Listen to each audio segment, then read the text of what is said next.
Hello everyone, আজকে আমরা জাতীয় বিশ্ববিদ্যালয়ের ভর্তি পরীক্ষার আবেদন যোগ্যতা এবং কি কি প্রয়োজন সব কিছু নিয়ে আজকে আমরা আলোচনা করব।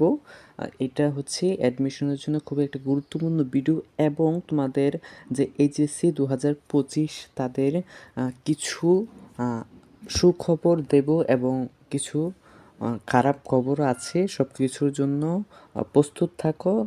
আজকের ভিডিওটা আমরা একটু শুরু করছি। জাতীয় বিশ্ববিদ্যালয় ভর্তি পরীক্ষা 2025, এটা হচ্ছে গ্রুপ।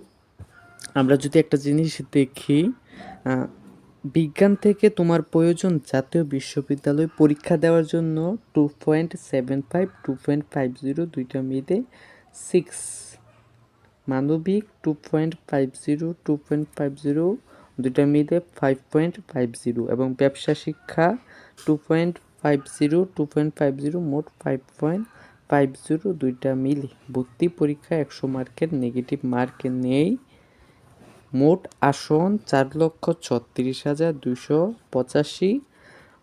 ভর্তি পরীক্ষার মানবন্টন: বাংলা 20, ইংরেজি 20, সাধারণ জ্ঞান 20 এবং গ্রুপ সাবজেক্ট 40। জাতীয় বিশ্ববিদ্যালয়ের ভর্তি পরীক্ষার সকল তথ্য। আবেদন নভেম্বর-ডিসেম্বর।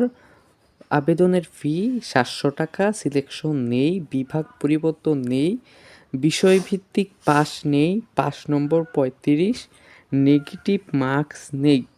পরীক্ষার তারিখ 26-27 ডিসেম্বর। আনঅফিসিয়ালি মৌখিকভাবে বলেছেন, সার্কুলার দেয়নি, দিবে শীঘ্রই। পরীক্ষা হবে এইচএসসি 2025-এর শর্ট সিলেবাস। পরীক্ষার 72 ঘন্টার ভিতর রেজাল্ট প্রকাশিত হবে। রেজাল্টের পর 35+ প্রাপ্ত সবাই চূড়ান্ত আবেদন করতেই হবে।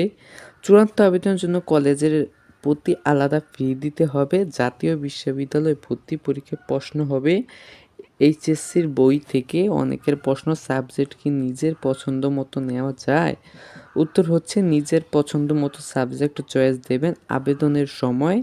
তারপর পরীক্ষার পর মেরিট ভালো থাকলে ফার্স্ট যেইগুলো চয়েস দিয়েছেন সেগুলোই পাবেন। আর পরীক্ষার কম কিংবা এভারেজ লেভেলের নাম্বার পেলে আপনার সাবজেক্ট যদি খুব ভালোগুলা চয়েস দিয়ে রাখেন, যেমন ইংরেজি, রসায়ন, গণিত কিংবা অর্থনীতি, হিসাব বিজ্ঞান, তাহলে এই সাবজেক্টগুলো আসবে না।